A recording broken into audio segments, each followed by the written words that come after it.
Hi, I'm Annie Botticelli, and this is the Storyteller Forecast for Taurus for August 2015. Go to my website, aspiritualspark.com, to become part of my email community and receive lots of perks and benefits from that. And while you're there, you can see my current offerings, including my new webinar, Unleash Your Money Magnet.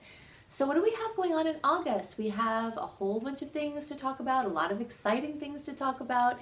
We also have the shadow period of the eclipses starting. Those events don't happen until September, but there's a 4 to 6 week window before each eclipse where it's fair game for news, information, surprises, trajectory adjustments that eclipses bring to start to come in August. So we'll talk much more about that in the September report, but do know that for August you're going to start having these jostling pieces of information come in. Some of you are going to start to have them come in. And eclipses can bring the best of the best and it can bring the worst of the worst. You know, they're just, astrologers often will call eclipses corrections. It's like if you're focusing on something and you're supposed to be focusing on something else, then something happens that seems like it's detracting from what you're trying to do because you're supposed to be doing something else. So it very drastically alters your course if you are off track and you're supposed to be doing something. So all of that's going on. For every planet we have in a certain sign in the month of a horoscope, or in a certain house, it's like a party. You know, there's every planet has a personality. So all these different personalities, we've got Jupiter, Venus, the new moon, the sun, Mercury, all having this party in Leo. And some of their signs will change throughout the month, but we start out the month with this just major concentration of energy in Leo. And for you early degree Tauruses, this energy is really jazzing up your 5th house. And for, it's okay, so there's a concentration there, especially for you early degree placements. For you some of you middle degree placements, that's also true. For the rest of you middle degree placements and later degree placements, this party with all these planets in this festive Leo mood are in your 4th house still. But you're going to be experiencing what I'm about to describe in the 5th house coming soon. So it's either going to just, boom, right at the beginning of August start launching you into this experience, or it's staggered.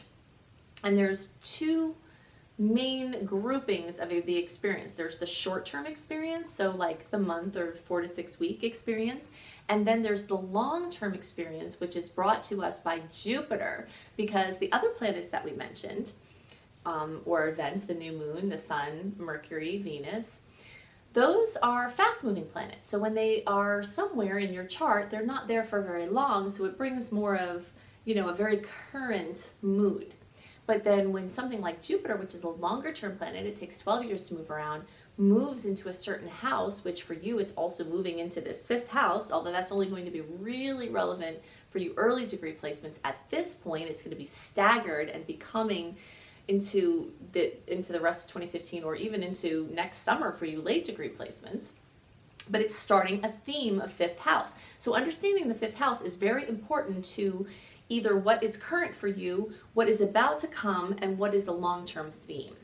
So what is the 5th house? The 5th house is all about creativity. It's actually the house that's ruled by the sign of Leo, where all these planets are. So it's a very vibrant expression. It's about creative juices, it's music and art and whatever else is crafts, you know, crafty things, hobbies, romance, dating. It's also called the house of true love. When Jupiter, the great expander, gets into your house of true love, it is said that you have your best chance to have your true love come into your life. I've also seen this in the 7th house. You know, the odds get increased at that point. But this 5th house, you know, this is starting this theme of this focus on your pleasures, the things that you like. And so many people with strong, especially extra placements in Taurus, are really focused on hard work and dedication and, you know, are holding up a lot for other people, and the focus on in their lives is not as much fun. This transit, both short term for August, coming a little bit later for the later degree placements into September, and then the longer term story of Jupiter being there, starting this as a theme, more fun is the agenda. Okay, so there's let's talk about why these placements are staggered, first of all, because if you've been listening to my reports, you notice that I talk about early, middle, and late degree placements.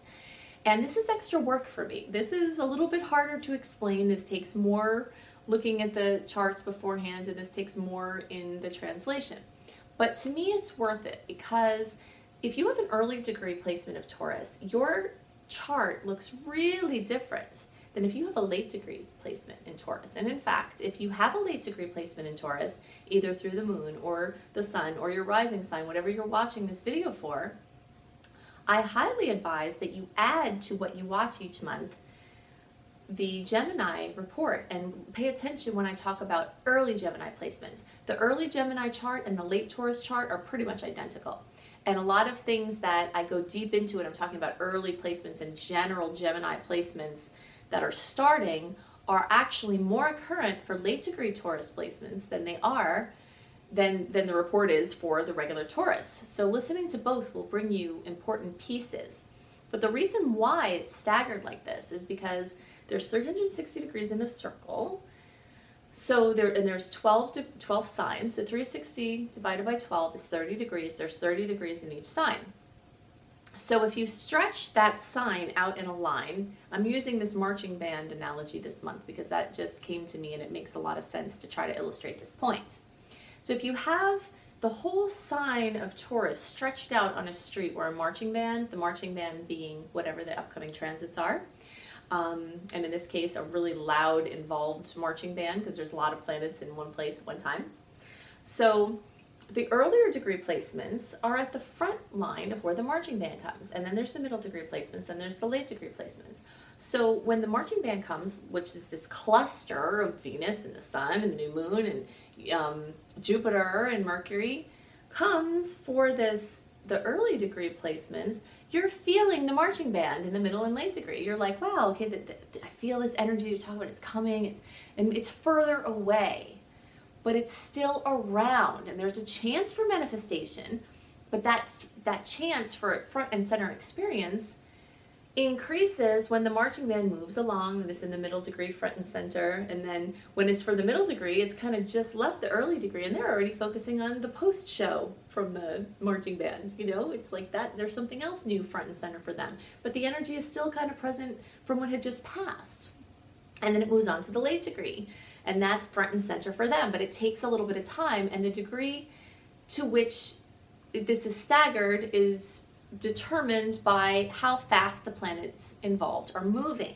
So for the planets that move very quickly, the ones closer to the sun and the sun itself, of course the sun doesn't move, but in the chart it does, you're going to have those push through really fast. So groupings of planets that take a short amount of time are going to be here, and then they're there, and then they're there, and then they're gone. Longer term trends like this one with Jupiter means that what other Tauruses, the early and middle degree Tauruses, just experienced for the last year of Jupiter expanding home, expanding family, adding family members, downsizing their home so it feels more expansive to people, making bigger people's home so that feels bigger. People moving to the city because that feels expansive to them. Other people moving to the country because that feels expansive to them. This subjective experience of expansion in the home sector, which Jupiter has been bringing for early and middle degree Tauruses for the last year, that you've had whispers of that happening for your late degree placements, but just now, as Jupiter's about to change signs into Virgo, you're having that experience be front and center in your home sector for you. So expansion, like I said, about the number of people in your household. Sometimes it will come through pregnancy. Sometimes your partner will move in with you. Sometimes you'll have more roommates or animals or whatever. Your house gets crowded.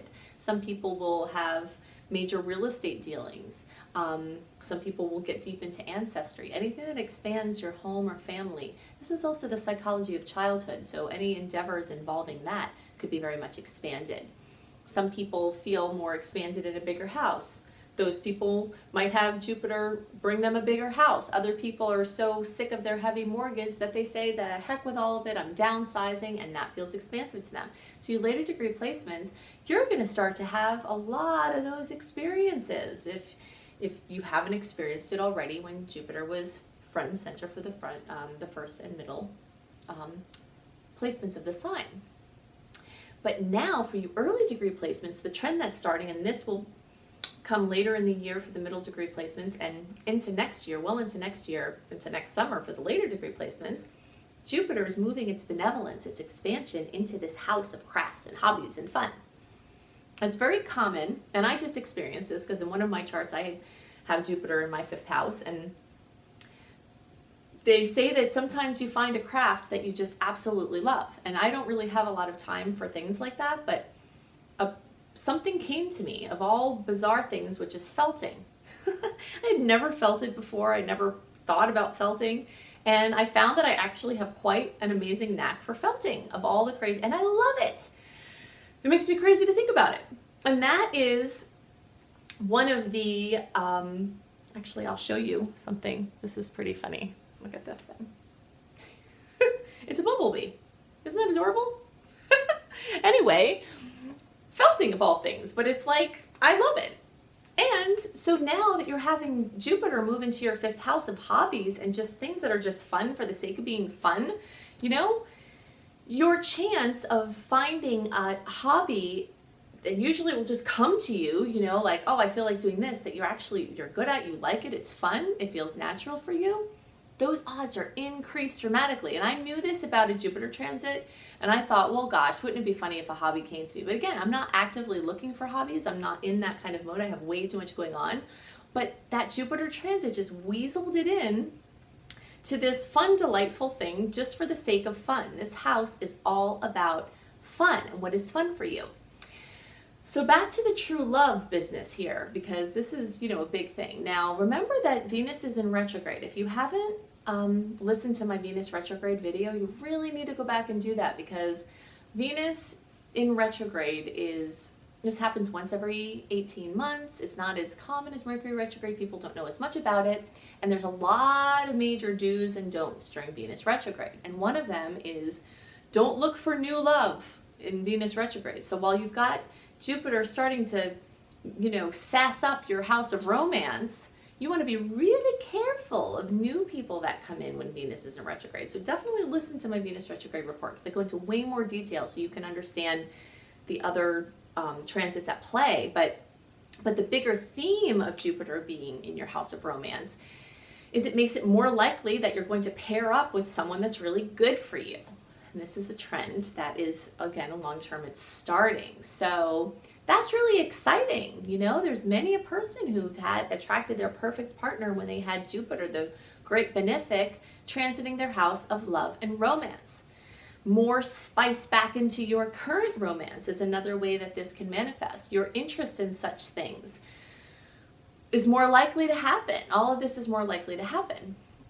Pleasure seeking just for the sake of itself, you know, and when Jupiter's in your 5th house, it's actually beneficial to take healthy risks. Taurus energy in general is not very risky. Doesn't do a lot of risky things unless you have other placements in your chart. If you don't know your chart, you wouldn't know where this was coming from, but it's not a Taurian trait to do risky, wild things. But there's certain healthy risks, notice that I say healthy and not reckless, but certain healthy risks that could actually be really beneficial to you when Jupiter's transiting your 5th house. So this is a huge trend that's starting. And it's also, for the early degree placements, this very full party, festive party that's happening in the month of August. Now, if someone is coming back in your life, that could be a different story, which again, I talk about in the Venus retrograde video, which you can search for on my channel, Annie Botticelli, YouTube, and then put in Venus retrograde. So someone could return to your life and you could reconsider them. And it doesn't have to be someone you are romantically involved with. Sometimes Venus retrograde brings someone in that you didn't consider as a romantic possibility, that all of a sudden when they come back in, it becomes that possibility. So just a lot of activity in that sector for you. A lot of activity. So that new moon is happening for you, early placements on August 14th. The new moon is in this 5th house, new chapter opening, new hobby, new something fun. If you've been wanting to take a class on something forever, this is a really huge time for that. You know, just experiment with things that seem like they would be fun for you. And you might have to kiss a lot of, you know, frogs before you find your hobby prince, but it's just a time for exploration. So the rest of your placements are going to have this new moon on August 14th in your 4th house. Energy lighting up this, new something involving home and family. Big focus on home and family. That's going to be a trend for a lot of Tauruses. So this new moon is really exciting in the way that it's not encumbered by heavy mischief. There's been, in previous months, we've had this new moon that's usually like, it's a very exciting thing. I get very excited about the new moons myself. It's a time for seed planting and to really focus on the things you want in that sector of life. You do your new moon wishes around that sign. Anything Leo or 5th house, children, creativity, hobbies, fun, there's a stronger chance for manifestation when you wish for those things on the new moon of that house. Oh, by the way, Jupiter moving into the 5th house, if you're a person who has wanted to have children or wanted to have more children, the odds that you'll get pregnant, or have, make someone pregnant, or that kids will come into your life are astronomically and astrologically increased. If you're not trying to have a baby, you need to be really careful because you're super fertile when you have Jupiter in your 5th house. Kids are going to be popping in like crazy for the placements that have Jupiter in their 5th house. These creative forces within us that make babies are the same ones that make artistic expression. It's coming from the same place within you and within your chart. So that whole sector is supercharged. There's also, if you are a person who is trying to have a baby and you have fertility issues, go to, gosh, what is the website? It's Nourishing Women. It may be nourishingwomen.com. And if you have any trouble finding it by searching for Nourishing Women, the woman's name is Leonor Murciano, Leonormurcino. She has free events and does counseling on fertility, specifically on fertility. So maybe this Jupiter and energy or these other planets being in this house or this new moon can bring in someone like a connection to her to assist you with the many different facets of fertility, things like that. So there's new opening for many of you in that 5th house. For the rest of you have this new moon opening in the 4th house. So then at the end of the month, there's August 29th, we have a full moon in Pisces. Full moons always bring things to fullness or completion or fruition. When there's a full moon, there's added drama or added emotional things. Sometimes it's a very exciting thing that's just welling up, like something coming to fruition in a really good way. Sometimes it's really stressful. Sometimes it's both. But in any case, when there's a full moon in a water sign like Pisces, it can be more emotional. So just leave space around that full moon is always my advice. Several days before, a couple of days after, for you to integrate whatever happens. And also for you later degree placements, early degree placements, you have this happening in your 11th house of the internet. So fullness, completion happening with the internet, with social media, with something involving community projects, organizations, working with big organizations, teams, groups. Your later degree placements are going to have that fullness, recognition, completion, something coming in your work sector, career, work-life purpose, or something involving a father figure or authority figure. That could also be there. So really be guarding your internet security at this time as well, because Pisces rules things that go in the backdrop. And that's the sector where hacking and different kind of things go on. So in anticipation of this time, change your passwords, do all your due diligence to beef up your security so that when this full moon comes, part of your manifestation, especially if it's in the 11th house, which is the internet, you don't have a manifestation with, fraud or your debit card or credit card or anything like that. So I can't see what's going on in your personal chart. I'd like very much to. If you'd like to have a personal live reading with me, go to my website, aspiritualspark.com, While you're there, definitely check out my 28-day virtual coaching program called Shine, which has 28 podcasts, 28 videos for 28 days of the moon cycle. It takes 28 days to make a new habit and break old habits. And this is a powerful program available on a sliding scale that helps you take down old programs and create new programs involving every area of your life so that you can create more actively and more wonderfully in your experience. And definitely check out my new webinar, Unleash Your Money Magnet, which is over 2 hours of awesome power-packed tips and tricks and energy clearing techniques that help you to unleash your money magnet. And definitely sign up for my free email newsletter. I give all the people in my community receive, among many other things, a monthly write-up of the energies coming ahead so that you can plan and have some of these things be in a more tangible place besides just listening to them. So I hope you have a wonderful month, and I'll see you next month. Bye.